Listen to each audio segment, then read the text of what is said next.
and having their armies just gradually be, thinned out by going through combat through all these big towns. And so I just sat there with my map that I'd spent so much time on making, and all these worlds and NPCs and everything, and just crossing out city after city as they led them down the coastline and destroyed half of the continent.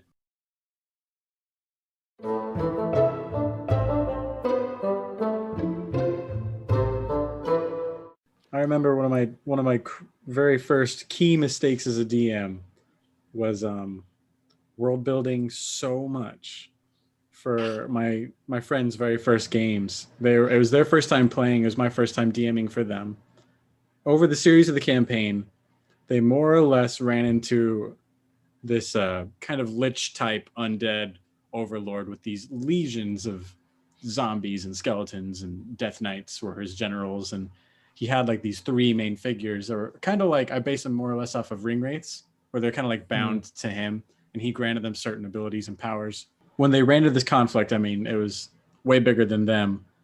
So they did the smart thing, and they ran and tried to regroup and tried to level up and prepare for combating the big bad guy.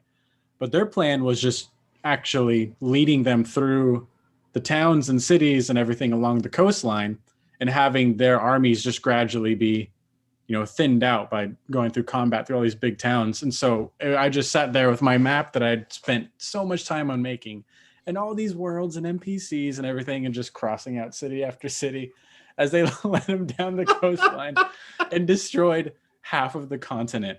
And to this day, whenever we play in that world, it's like, there used to be a town here, but now there's ruins. There used to be a town with Josie, the proprietor of the Drunken Tavern, who had a cat named Muggles, and I had it all. Yeah, they died. Yeah, it's my favorite. It's my favorite thing. I feel like over prepping like that is literally something that every dungeon master goes through. It's a rite of passage. It absolutely is. Where you make all this world, and then you run your first campaign, and then you're like, I made a huge mistake. Mm-hmm. Could have watched so many shows on Netflix. I didn't need to do any of this. It was all wasted effort. Oh yeah, totally. I think my over prepping was before I even started playing D&D in my hometown, and I'd got the basic books, and I sat down and I started world building, a world build based on the Choose Your Own Adventure stories, the world of Titan, and I came up with something like 15 different playable character races, and like there was one that was kind of like Goliath that lived in the high atmosphere where there wasn't enough oxygen up really high, so when they came down to low levels they had oxygen over supply problems.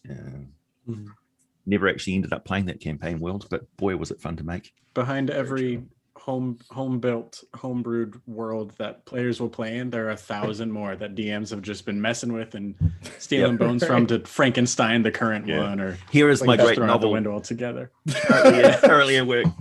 It's like that picture of the iceberg, right, where you're like what the players see, like exactly the rest of the world.